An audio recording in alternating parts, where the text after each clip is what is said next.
All right, we're live. Welcome. This is GIG Vermont, Google Educator Group of Vermont, and I'm Elizabeth McCarthy, a Google Education Trainer. And Lucy, you want to? Hi, I'm Lucy Delabriere, and I am also a co-leader with Elizabeth in Google Educator Trainer. And today we are joined by some special guests to go through an overview of Google Classroom. As we go through the panel, maybe you could introduce yourself, and we'll start with Jillian. And if you'd like to unmute and introduce who you are and where you work. And Jillian, Elizabeth, will you kind of put the focus on our special guests as they go? I'm doing that now. Oh, okay. It wasn't showing on my screen. It was on just on yours. No. Okay. So let's start with Jillian. All right, well, I'm Gillian Fuqua. I teach 7th and 8th grade language arts at Berry City Elementary and Middle School. And Jennifer? I'm Jennifer Kingsley. I teach 4th grade in Virgins Elementary. I teach math and science. And Nilo? Okay, just trying to unmute here. Hopefully you guys can hear me. Yes, we can. All right, cool. Greetings from very northern Sweden. I teach languages here, and I also have been involved in IT teacher training for quite a while, and of course, Hangouts on the air. A couple of different ways of doing that, and I have also the pleasure of being a Google Apps for Education super admin. I implemented this awesome thing in my school less than 3 years ago. Great. It looks like Patricia just joined us. Hi. Patricia, we're doing introductions. Okay. How are you? Good. I'm Patricia Agner. I'm the Director of Technology for the Rutland City Public Schools. I help administer a Google domain, and I work with teachers so that they can use Google in the classroom. Great. Welcome, everybody. We thought that we would start with giving you a quick overview of the structure of today's Hangouts so that if you came for something specific, you would know maybe when it's coming up in our hour together. We're going to start with an overview of Google Classroom and then really go deep into the new features that Google Classroom has introduced recently. So we won't do too much with the nuts and bolts of every part of Classroom. We're going to really hit the new features first. And then we're going to have the pleasure of hearing from people who are really using it every day in the trenches, from a younger learners, 4th grade to middle school, to people using it with teachers. And then we're going to start sharing our tips and tricks for getting started. Is that what we said we were going to do, Elizabeth? It is, yeah. And again, there's a question and answer button in the event. You'll see the event forum. Click on that if you have any questions, and we'll stop periodically and try to answer those. And Elizabeth, I think you put the agenda in the event I did, yes. area also. So if you want to see the agenda as we go through it, it's a draft agenda. We may kind of deviate a little bit, but you can see that in our event for the Google Classroom. Great. So would you like me to start with sharing my screen, Lucy? That'd be great. Well, maybe we could just talk about why we're so excited about Google Classroom's new features, and then you can show the basic workflow of what Classroom is. While you share your screen, I'm just going to mention briefly that we're really excited. And one of the reasons we're so excited is that Google really listened to educators when designing Classroom and when adding new features. It feels like every time I wish there was a new feature in Google Classroom, it didn't take that long before there was some talk about it, that it was coming, and soon like it would appear. So Google is really listening to make a tool specifically for educators. So we're pretty excited about the new features. And we think that this really is going to transform how teachers are using Google Classroom and which teachers are using Google products. Elizabeth, why don't you give us that tour of the overview of Classroom? Sure. Are you all seeing my screen, I hope? Sometimes I should have had another computer look at it. Actually, I don't see your screen. Really? That's... I see you. You have a lovely smile. Huh. Okay. Well, let me do this. That would help. Okay, I think you'll see it in a minute. Yes, we do. I'm going to go through that vortex and here. How's that? Perfect.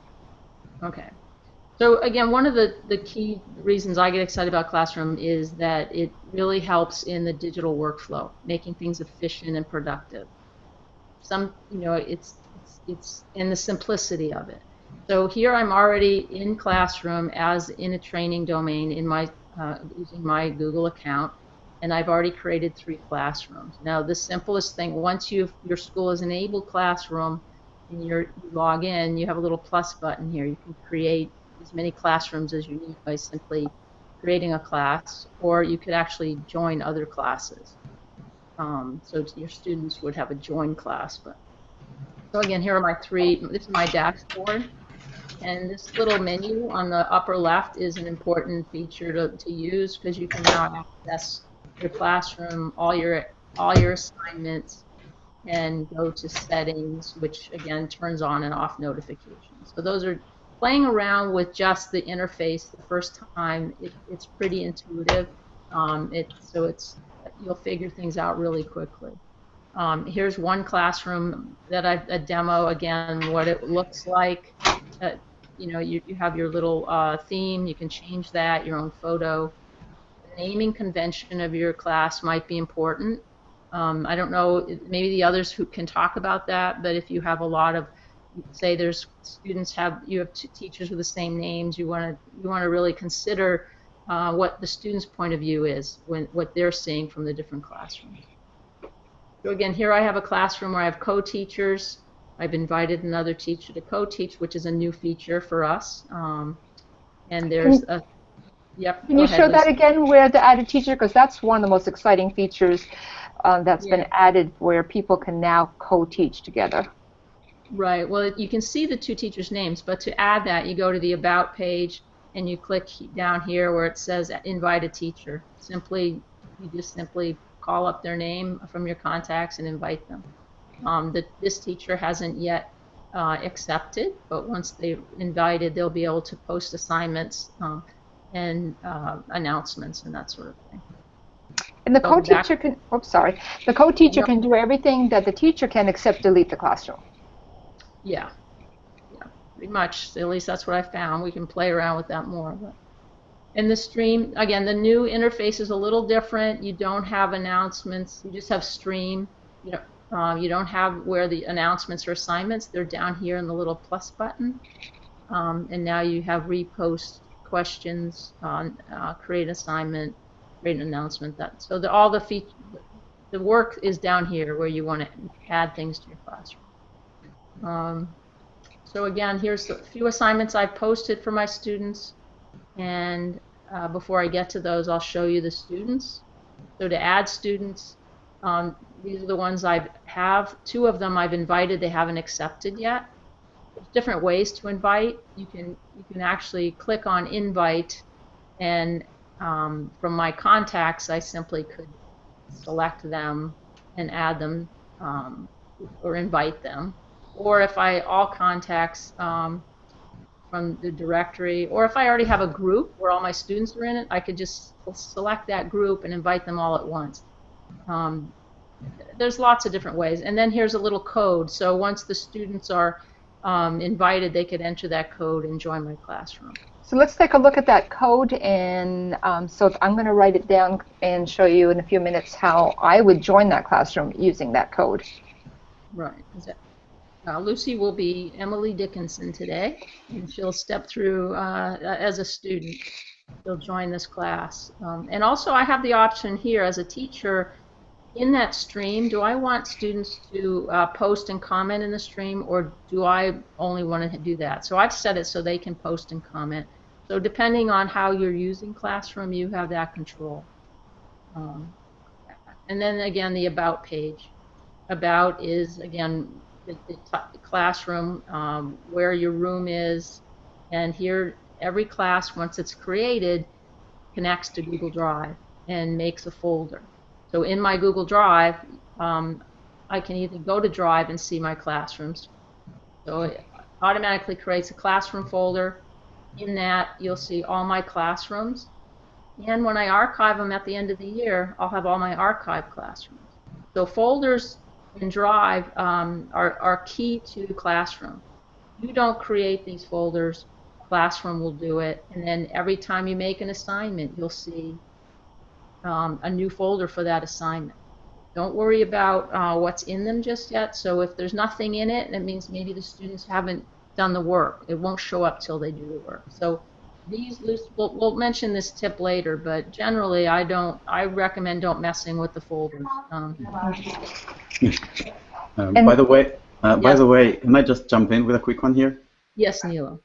I was thinking about like this big picture, the way Google Apps for Education and Classroom relate to each other, and how things were before we got this amazing Classroom thing. Because I think that earlier it was really a bit of a pain to use Drive, like for creating this good digital workflow with the students. There was actually no really good way of doing it, and I guess that's the reason why is that Google Apps was basically created for the business sector. So before Classroom, at least for me, it was really wonky, and if it hadn't been for some external like add-ons for those wizards who know the scripts, I would never got started before Classroom got along. That's for sure. Yeah, I agree. I think it was a game changer for a lot of people. So Yeah, one thing. I guess what Classroom does, it basically empowers the teachers to use Drive, without needing to know everything about Drive use.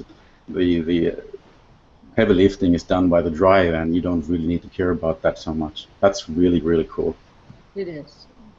So we can get just one step. I think what I'll do is create an assignment, and then Lucy, who is logged in as a student, will be able to show both ends of that. So as a teacher, again, thinking ahead of time, what I normally do is I'll create in my Drive a folder that I've created. I call it master files. So for each class, I might have lessons or documents I want them working on. So I might have it here ready to go. And so when I'm in Classroom, I'm going to assign this week, for instance, maybe an essay, a science lab. So they need to do their week number 2 science, if I can spell it, science lab report. And I have a document, which is a template, which actually I got. It was really nice. Google Docs now has a lot of nice templates available, free. So I actually pulled that out of my Google Docs, and I put it in that Drive folder. And so here's my master folders. And from that, in science class, here I have a science lab report, which is a template Google created. And now here, this is important because if you want, you have to make sure you select these ahead of time. After you've assigned it, you can't change this. So I want to make a copy for each student so they have their own version. I can also, if I had taught several science classes, I could just assign it to all of them at once. And now I can either make it as a draft or assign it. So I'm going to assign it. And Lucy or Emily will get this assignment today. And so you see it's up here at the top. I have 3 students. It's not done. And each student gets a copy. So again, that's as simple as making an assignment. What it did now in my Drive, you'll see in the science class under Classroom, in the science classroom, week 1, where did it go? Let me refresh here. Science Lab. See, it made a new folder, Science Lab, but there's nothing in it yet because none of the students have submitted it. But so you can actually open their work from your Drive or Classroom. A question here, if that's okay. Sure. When creating an assignment and using the what's it called? Make a copy for each student. Yeah, make a copy for each student. Yeah. Yeah. Then apparently there is this bug. At least when I use this, so I get this weird, or the students get a copy like name something like copy of a copy of template, and then comes the name of the document. Are you experiencing the same thing? Well, let's see what Lucy sees when she It logs looks really in. weird. Apparently things Right, work. Apparently things work as advertised anyway, but it looks really weird. And Yeah, I've never seen I heard it's a bug, but it's been along for quite a long time, and it happens every time I do this. And my colleagues, at least in this part of the world, close to the North Pole, have the same problem all the time, it seems. Well, let's see, Lucy. You're muted, Lucy. Okay, sorry about that. So let's take a look. I am going to change computers, and Elizabeth will put the focus on the classroom, and you're going to see that here I am as Emily Dickinson, and I'll wait for Elizabeth maybe to get that one on the screen. Well, I think I have it. Yeah. Can you guys see Elizabeth, or do you see the classroom? They're all muted. Okay. I see you as Emily Dickinson. But okay, so let's just make sure that that's. What's going to happen is you'll want to put that classroom as the big screen so that you can see it. Do you see the big screen? Do you hit the present to everyone button? You know what? I have not done that. That's a good point. Let me see if I can find where that is. It's down there, like your thumbnail. I think where you are sharing the screen, like Oops. underneath the big picture when you have the thumbnails and the screen you're sharing. Then you can hit the drop down, and you should get the present for everyone. All right, I guess I'll have to stop sharing. I'll do that. And so we'll do. I'm not getting it on this other computer, so I'll just let Elizabeth put it on the screen, and I'll start sharing again because it's not showing up. Perhaps it's available for the host only. Could be. All right. The host can do it for anyone, I think. All right. I'll let. I am going to put my screen share on, and let's hopefully that people can see the classroom now.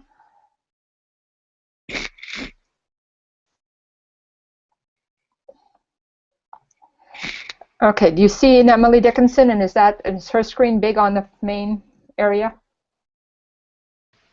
Just the thumbnail here. Oh, Well, I have the big screen. Yeah. I only have the thumbnail. I have the big screen. Well, click anyone- on Emily and see what you see. I'm recording it on this one, so you might have to click As long as you can see it, Elizabeth, that's the important thing, I think. Right. Anyone checking on YouTube? So What is going on? Oh, that's a good idea. I'll do that too. So I'll talk about joining this class. I have not joined the science class, and because Elizabeth did show me, Elizabeth did invite me, I now see it in my classes, and I can hit the join button. But for example, a lot of teachers, what they'll do is they'll write the code on the board, and everybody that walks in, they'll just hit the plus key up in the upper right-hand corner, and then they will get a part that says enter class code to join. And then a lot of teachers, what they'll do is they'll write the code on the board, and everybody that walks in, they'll just hit the plus. I think that was Elizabeth watching it on YouTube. Sorry. I just figured that out. Go ahead. Okay. So then you can enter the class code here if you would like. I'm going to just hit join, and then I see Elizabeth's classroom. And Elizabeth, were you able to see the big screen when you were on the YouTube piece? Great. Okay, so now I've got this science lab that's been assigned and that's not done. Notice that my assignments, I've got 2, 3, 4, 5 or 6 assignments not done here, which I'm starting to panic about because I just joined the class. But I'm going to click on the science lab. What sometimes happens is people click directly on the science lab. You can also click on the open button, and that sometimes can be a little bit confusing. So click the open button, and it will tell me what my work is, and then the lab will appear, the document, and then I'll have to click on that document directly. And when I do that, it makes my own copy. My copy doesn't say copy of a copy. It just says week number 1 lab report with my name on it, Emily Dickinson. And then there's the science report, and I'll pretend that I just did this whole science report. When I'm ready, up in the right-hand corner, there's a turn in button. There's a couple different ways you can turn in, but right in the document, I'll hit turn in. And it says, are you sure you want to turn in your work? And I say, yep, I'm all done. I'm going to turn it in. And something very interesting happens. I no longer have the edit rights to this document. It transfers the ownership to the teacher, so the teacher can record it once I've turned it in. And I'm going to hit done. And, oh, actually, it tells me that I'm done. And now let's go take a look at what that looks like for the teacher. Mute. Okay, so let's go in and we'll see the work that Emily's done. Internal display, and let me go back to classroom. So I'm going again, as I call my classes, I'm going to my classroom, and I see that I had that Emily's actually joined the class finally, but I'm going to the stream, and I can see the that 1 is done and 3 are not done. So I could actually, there's several ways to get to the assignments. I could either go to the individual ones in the stream, or up here in the menu I can go to all my assignments. So if you have a lot of work to grade and go through, you can actually sort by your classes, and these are to be reviewed, and again these are assignments, and if the work that I've reviewed will be here already. So I haven't done much myself. So here's the work for science labs, and I can click on the one that is done, and these are not done. And what I can also do now is I could click on Emily's report, and just like in Google Docs, I can provide comments in the document, and actually go through really detailed grading within the document itself. And after I've done that, I would come back to here, and I could actually add a grade for Emily. And again, the point system, they're working, and again, like Google, you know, a lot of people would rather have rubrics. There's other ways to do that than here. Hopefully this is one of the things Google will add to it eventually. I could make it just ungraded and make comments, or I could use a 100-point scale, which is the default, and say I give her a 90, and it's not returned though. I still have it in my possession, so she can't edit it yet. That might be one way. You might want to keep things until everybody's got their work in. That way they're not making changes. There's some people might talk about later about that process that works for them. The other one little tip is when you click on a student's name, you can actually see their submission history for everything they've submitted. That little button is hidden. So now, again, that's the work. It's done, and so here I can click on this, not returned. Let me go back and return it. By the way, Elizabeth, yes. I find it's kind of weird that the students can like unsubmit their work after the deadline when the teacher is doing his or her thing. You know, like you have the intention to get all this work done with a bunch of students this one evening, and all of a sudden they just grab their jobs back. You know, that's kind of a mess. Well, but you can actually see when they did that. Again, that's a work, getting used to that process and when things are. So I've returned that to Emily, and now she has possession. She can edit it now. I've given her a grade, and then Yeah. she'll. Yeah, sure, but I just mean that if you are like you'll be preparing to do some grading, like a couple of hours one evening, all of a sudden they grab their work back, and you know, kind of messy. But I don't know. I haven't had trouble with that. Well, how I deal with that is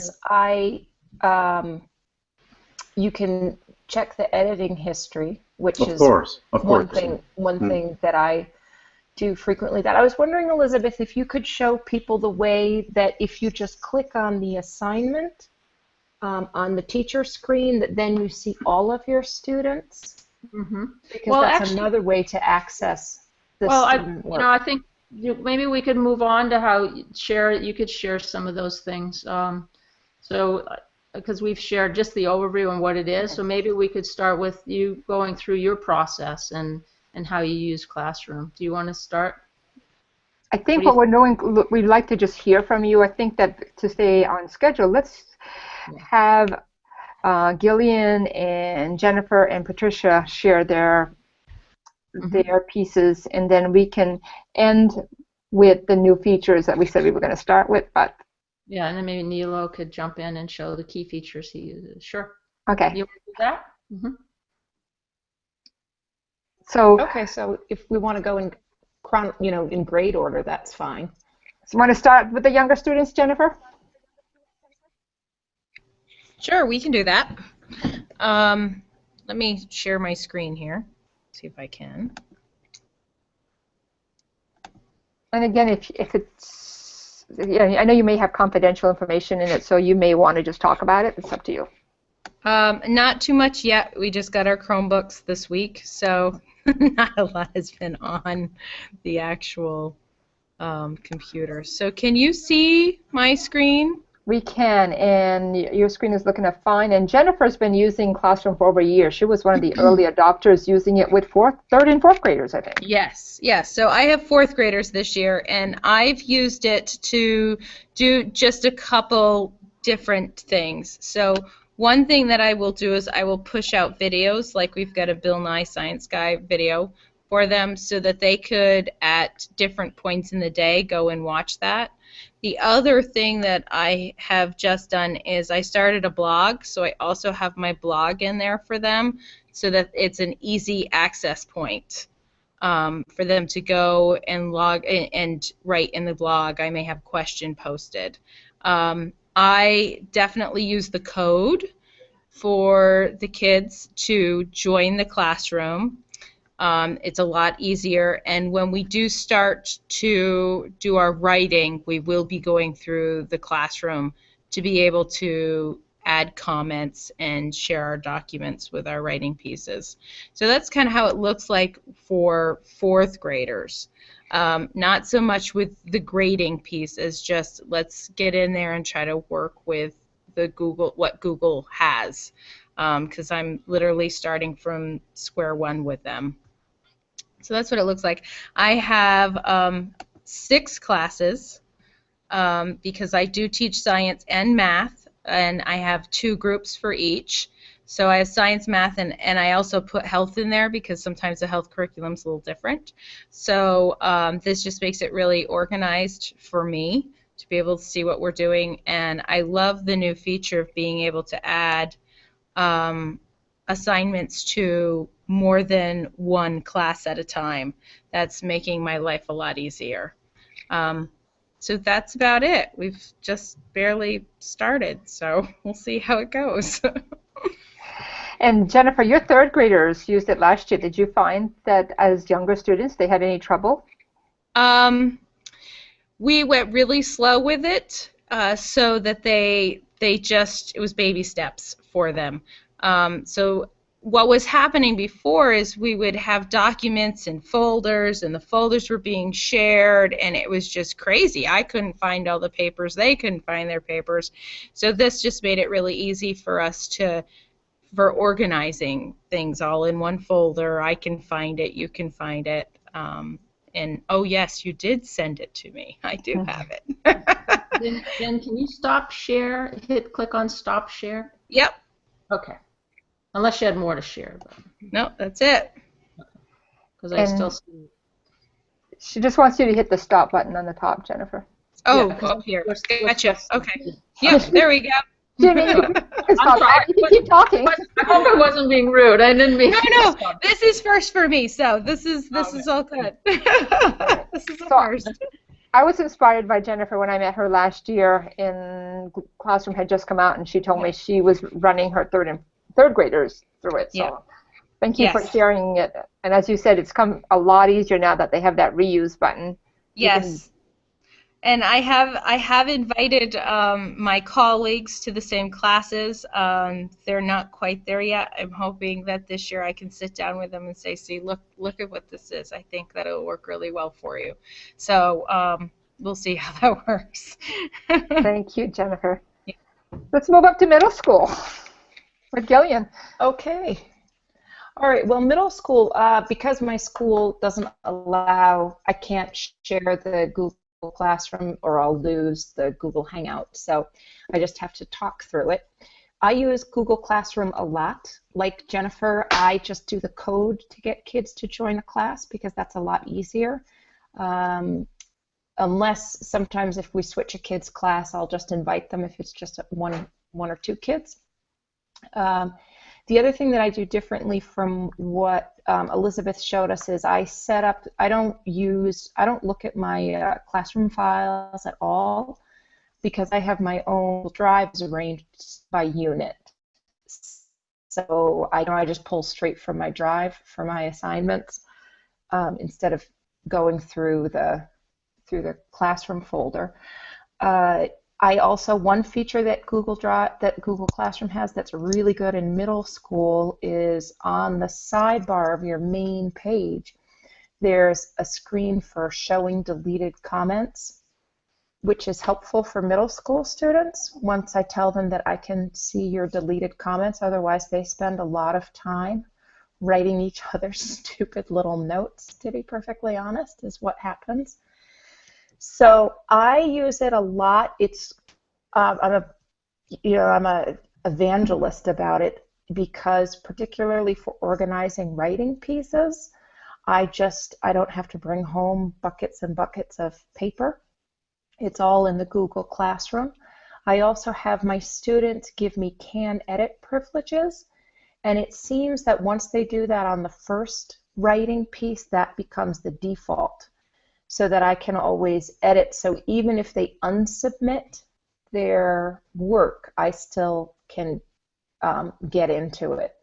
So that's a nice feature that I have. What I've found in terms of writing and being able to edit is the quality of my students' writing has improved exponentially because I can get right in with them, sort of get right into the sentence and point out, start writing right in the sentence. This is right the moment where your sentence starts to come off the rails or where your paragraph starts to come off the rails. So that works really well. And I can also watch them as they're working in class, which they actually really like. They like me to pop in on their documents while they're working on them. So, I love the term that your students use. Can yeah. you share with that? I had to laugh this summer when you told me that. If they see me come on my document, they started calling me a stalker. Oh, you're stalking me. And then now what it is they ask me, can you stalk me? Can you stalk me? So that works out really well. Like Jennifer, I post videos. I do weekly homework on Google Classroom where I might be isolating a certain skill, put up a paragraph, find the three main ideas from the paragraph, or watch this video. What are some things that you noticed? What are some things that you wondered? What's some further learning for it? So I use it a lot, but the best thing about it has been the fact that I don't lose student papers anymore, which is huge. I've also, not to steal the thunder, but I did start using, they'll get into the posting a question thing later, And I started using that, and I did a test run of that actually today with my 7th graders. And it worked really well as a format for having them comment, respond to a question and then reply and respond to each other. So you're not stealing the thunder. Tell us a little bit more about that, even though you can't show it because you're actually using it with students. It's so you post a question, and I'm sure then Elizabeth can show how you have to click a few things to see the kids' comments. I had a panic because I couldn't find anything, and I said to the kids, "You're typing and I can't see it. You must be doing something wrong." And no, I was. So I just posted a question, and I used it as sort of a writing strategy for a constructed response. So they got the question, and they then each, there was a little light thing that said something like, type your answer here. So they typed their answer there, and then they submitted it, and it showed up on the screen, and all the students could see each other's comments. And then I had them go through and pick 2 comments to respond to, and sort of then encouraged, they couldn't say, "Oh, I agree." They had to say, "I agree, and another piece of evidence is," or "I disagree because of this piece of evidence." So they liked it. They're very comfortable with the digital interface, and it's a nice way to supervise discussions to make sure that they're actually discussing the content rather than, who sat next to who at lunchtime. Thanks, Jillian. And Gillian, sorry, I have a friend, Gillian. And so this isn't just for students, as Patricia's going to share. Many of us are using Google Classroom with professional development for teachers, where the teacher can be the student. And Patricia is going to share how she did this summer with her students and her teachers as students. Go, take it away, Patricia. So this summer we provided teachers with professional development, and we do it every year. And I determined that over the summer it would be really important that I model the use of the product I want them to work with. And so what I did was I took Classroom, and rather than teaching in Haiku or another learning management system, I decided to go ahead and teach in Classroom. So I'm going to share that with you. Just give me a second.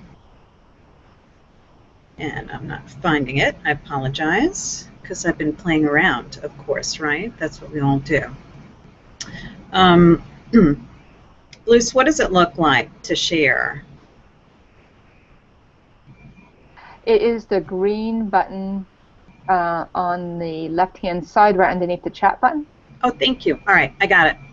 So terrific. So here I am, and I'm going to share with you my professional development site.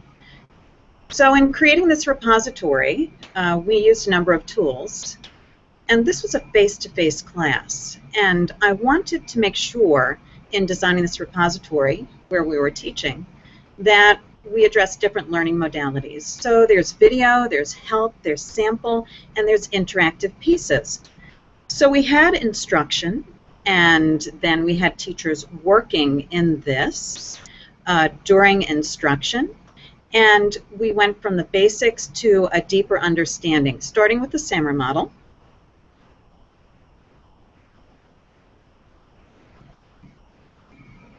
Then we began looking at Chromebook device training. So we introduced different parts of the Chromebooks, understanding that people were coming to us with different levels of experience with the product.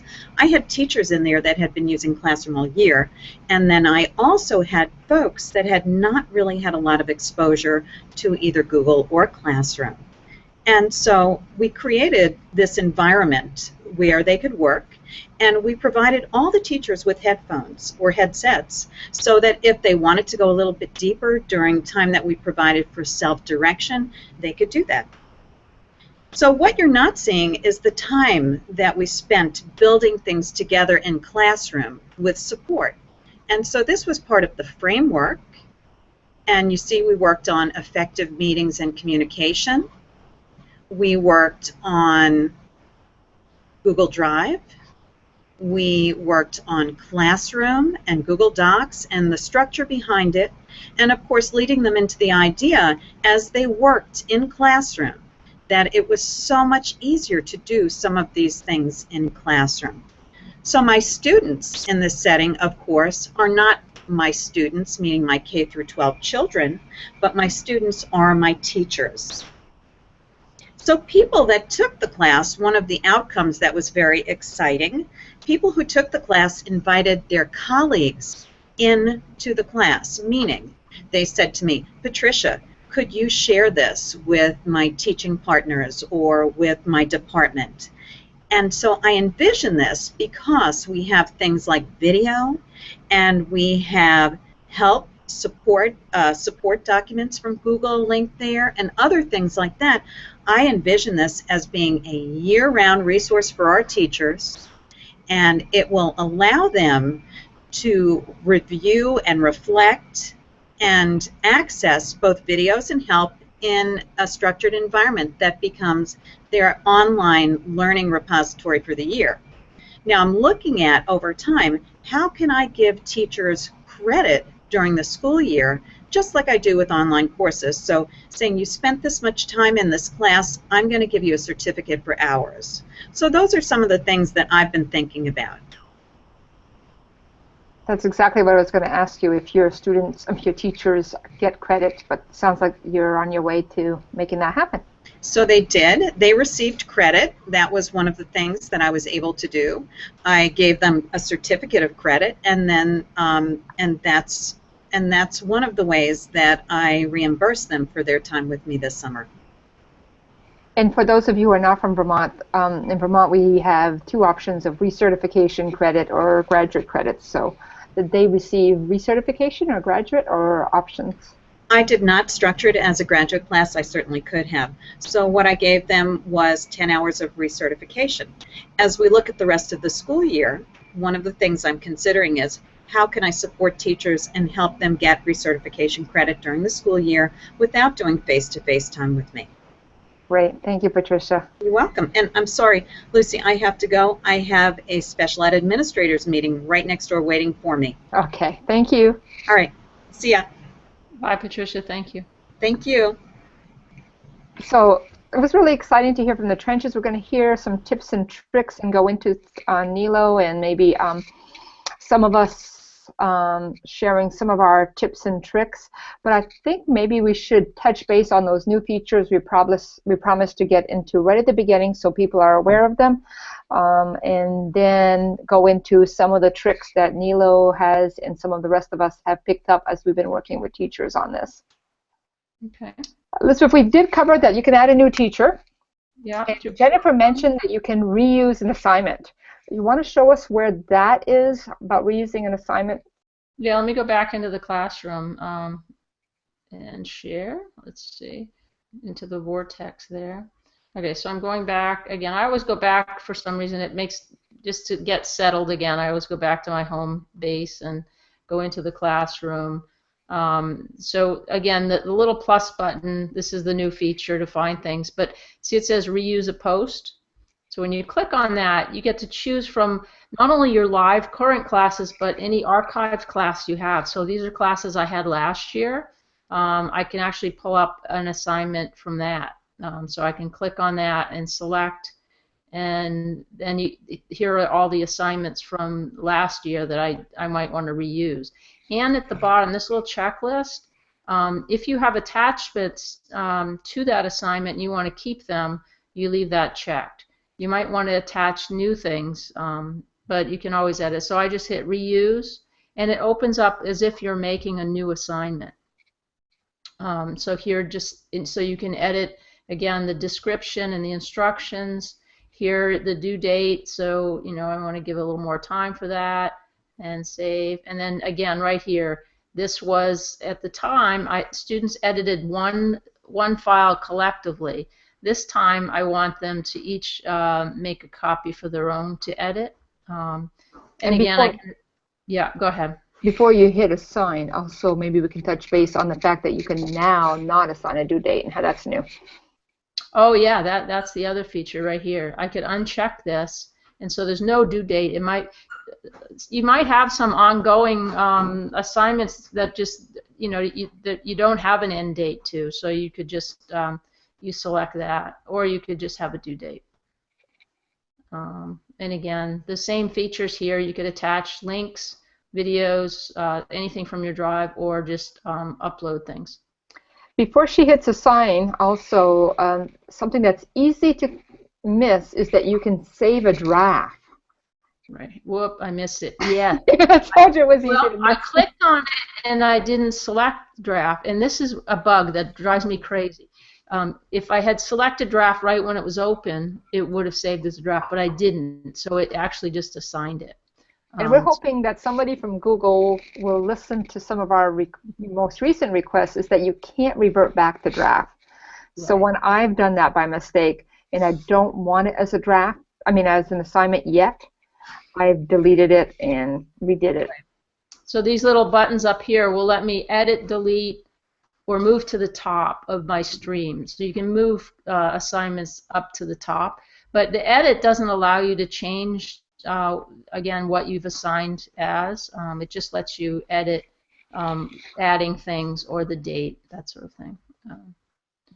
But the idea of setting up your classroom and putting drafts is great, because it's so easy. Even in the middle of class, let's say you have a block schedule and you've got a 90-minute class, you don't have to post everything live the night before. You get everything set up, and you may decide that right before class is done, you want to take a draft assignment that you prepared and quickly change it and make it live, so that people are not doing it in the first half of the class. So you can set up your whole assignments for the week or for the semester even. Right. And in the I think Jillian mentioned the create a question. This is new, and I think she described a really useful way to use that. So again, you'd have your question, the date, it looks the same, and then you ask it. So I don't know, what is your, I don't know, project idea? I never have good examples when I have to do that. And you ask, and now you can allow them to see each other's or not, and edit your answer or not. So if you wanted the question just between you and individual students, you could just uncheck that. But if you want a more collaborative environment where they're replying and seeing each other's questions and responses, then you check that. So that's a nice little feature, I think. And so it looks like this, yeah. And if I can just jump in, one thing, so today I did not let them edit their answers, and I don't know why. I just didn't click it. But I think it's worth clicking and letting them edit their answers, so that they can sort of change what they said. I think I think it would be a nice feature for the students, at least the way I was using it. I might not do it if I were doing it for a discussion for homework, but I think that when they're doing it sort of live and in the moment, it's nice for them to be able to edit. Yeah, I think that's a good point. I agree that we all have, it's nice to be flexible in your thinking and be able to change your thinking. So good point. Was there anything else, Lucy, we wanted to just, the stream, you mentioned the stream for showing deleted comments and items. I think that's a great use of modeling digital citizenship that you mentioned, where what we say in the world is always visible. Even though we think it's deleted, it's not. So I don't have any examples of things deleted here, but they would show up once that's turned on. You would see all the comments and deleted or not. So that's a great example of just demonstrating digital citizenship. And the only piece that I think I wanted to add, as far as not brand new, but some people might not realize it, is that the Classroom app from your phone, the kids really like it. They've got their phone and they're like, oh my God, you already emailed me. Notifications can be turned on or not, and so they can get notifications when you add new things right on their phone. I had a teacher create a classroom from her phone. She's sitting at the dentist's office and it's going late. You can even create a classroom from your phone. So the mobile app is quite nice. So Nilo, did you want to share your big tips or what important ways that you use Classroom? My huge tips. um, and I won't be doing any screen sharing, but I hope it makes sense if I say a couple of words about how we use Classroom anyway. My students are mostly 13 to 15, and we are a one-to-one school, and we got started with that. Everyone got a computer of his or her own. I think that was at least 5 years ago. And Google Apps for Education now only, I guess I said something like 3 years. And Classroom, well, all the way from the very beginning, basically. It's been it's been quite a ride.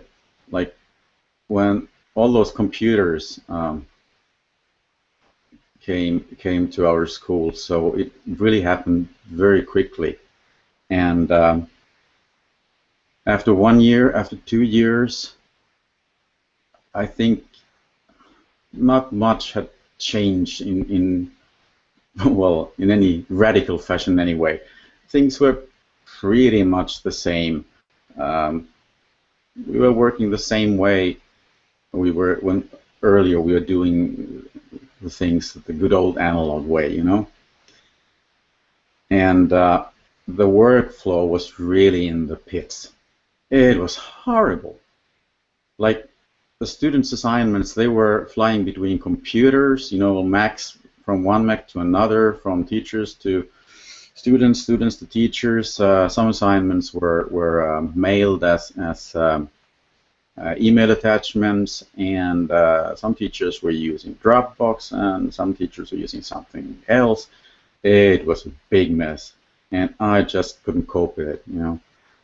So that was my main motivation for getting Google Apps started. And then, of course, there was that time there was the script by Bjorn Behrendt, the G-class folder script, that enabled us to do some of the basic stuff that Google Classroom does. That is to have a good structure on Drive. And without that script, I would never got started with Google Apps at all, actually. So kudos to Bjorn for that. And kudos to one of our fellow Vermonts. Yes, right. Educators. Absolutely. So that's a little bit of the background, and the way we use Classroom now. I guess pretty basic stuff. Everyone is still not quite all the way on board, but our new principal, he has said that that's what we're going to do, you know, and move in that direction fast. So that feels good. Something that I find a little bit complicated sometimes is the way Drive and Classroom relate to each other. I guess I mentioned that briefly earlier. I think like basically you don't need to know everything about Drive views when you're using Classroom, and that's great. But you do need to know a bit. Otherwise, you really can't use the power that you get with assignments where there are like several building blocks which you like fetch from your own Drive, of course, and especially when you're using this copy for each student function, which is I guess mighty popular for most folks. So you've got to know a bit about Drive anyway, but it's a little bit of difficult notion to explain. That at least that for me sometimes the way these things work together, because you can do lots of stuff through Classroom, and pretty much everything you do with assignments through Classroom is like mirrored on your Drive, because you are using your Drive when you use Classroom. And you can use Drive for many of those things as well if you want to. You can do lots of stuff directly on your drive, which I guess is not recommended if you're not a pro. So there are quite a few things that are like lots of interesting things here, and how you tackle this whole thing. How do you guys tackle this drive versus classroom, and that they are like part of the same thing? One of the things that I think is confusing for people is that they see these folders in there, and if they are the type of person that has a schema for organizing their folder, and the classroom organizes the folders in a different way, there's a temptation to start to move things around. But actually, you can move things around, even the classroom folders. You don't mess things up if you move them around. But I guess it's not recommended because your drive organization will be a mess. And go ahead, Elizabeth. Go ahead, Elizabeth. Well, I was just saying, it does mess it up if you want to use add-ons like Gubrick and Doctopus. Yeah, absolutely. That's right. You won't be able to. So it will eventually mess you up in the long run. That's all. So it's best to leave. On the agenda, which is in the thing, I have a schematic of workflow because it's not. I don't see it as either or. I think they're interlocked. It's part of an ecosystem. Drive and classroom, they work well together. So that might demonstrate a nice way to see how they interweave and work together. So. I like your workflow document, Elizabeth. I think if you would share that, that'd be a nice way for us to take almost like end this, is to see how it all works together. While you get that up, I do want to say that one of the things we recommend is that you ask your domain administrator for a test student account so you can see what it looks like from a student's point of view. I had some teachers this summer were very concerned that kids could see things that they folders. I said, I don't want my students to see these folders. When I go to the About, all my stuff is there. I haven't assigned it yet. And they just started to get very nervous and not trust the classroom. So I suggested they get a test account, add that test student so that they can get more comfort with what kids see, what will they see, and then, of course, like Elizabeth said, leave the classroom folders alone. Don't mess them up because you may find yourself wanting to add some of these add-ons like Doctopus and other extra features. So I'm just going to share the agenda because there's a lot of links on that I think are pretty useful. If I can minimize this, or I have so many windows open and get to it. It's hiding in here, the agenda. So again, on the agenda, hopefully we've got through a lot of this. At the beginning, I put a link to the diagram.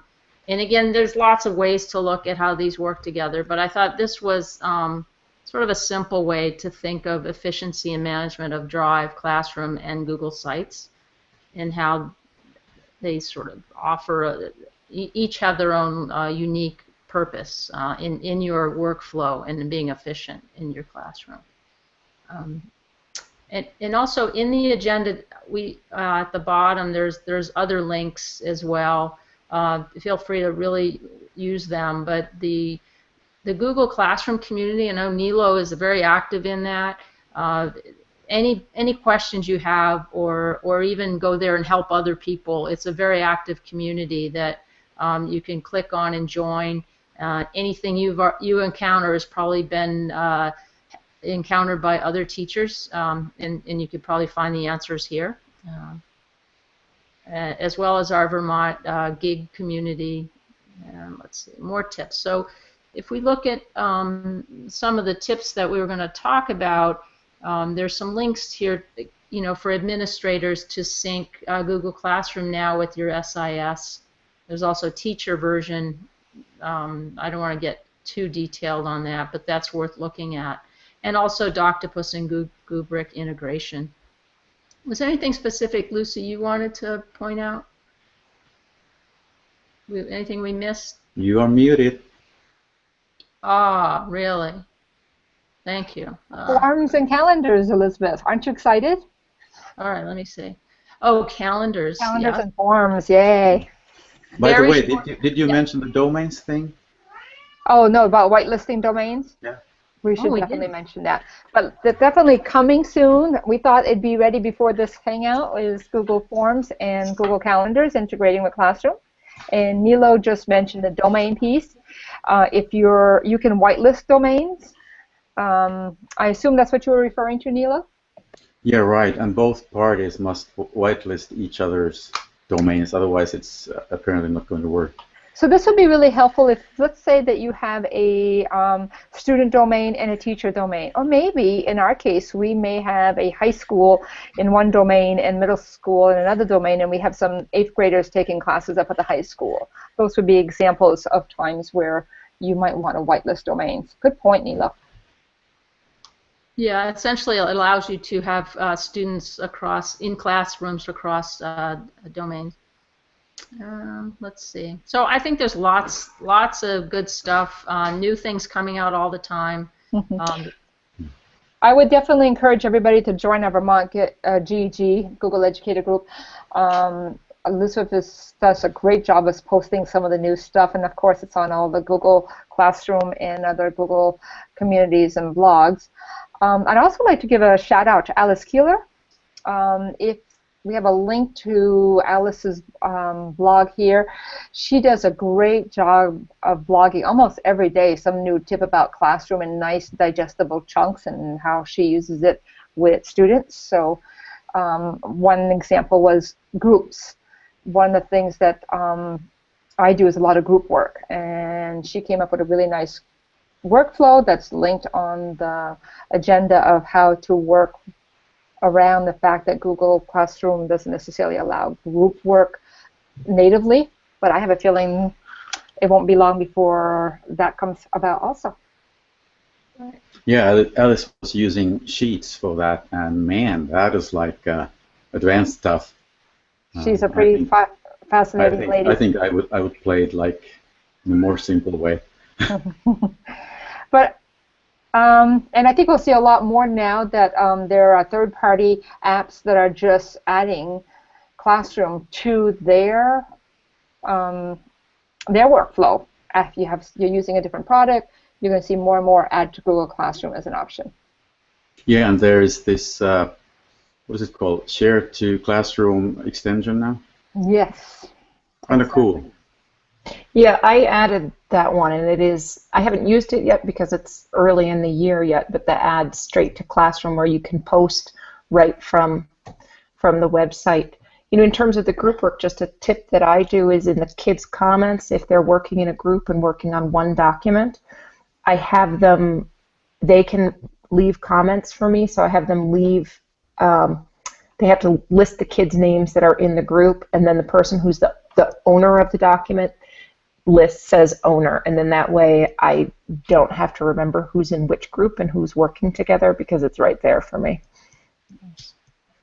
That's a great tip, Jillian. Sorry.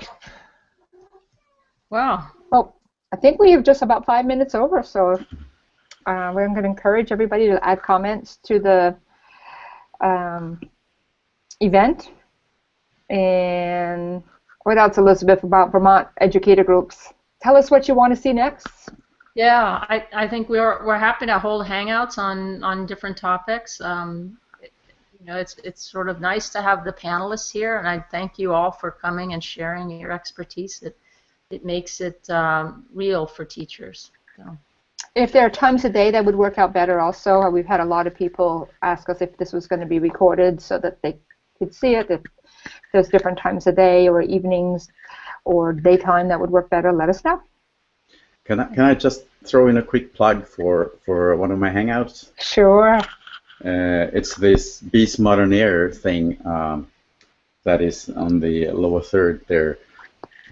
Very laid back and completely unstructured thing compared to this. You have organized this thing so amazingly well. We are a bunch of educators talking about, well, things connected to learning and teaching and education in general. It's not like a fixed setup at all. Sometimes we've had folks from the States. Elizabeth's been there. Bjorn Behrens been there quite a few times. Zach Gilbert's been there. Folks from Europe, Nordic area, whatever. And it's tons of fun.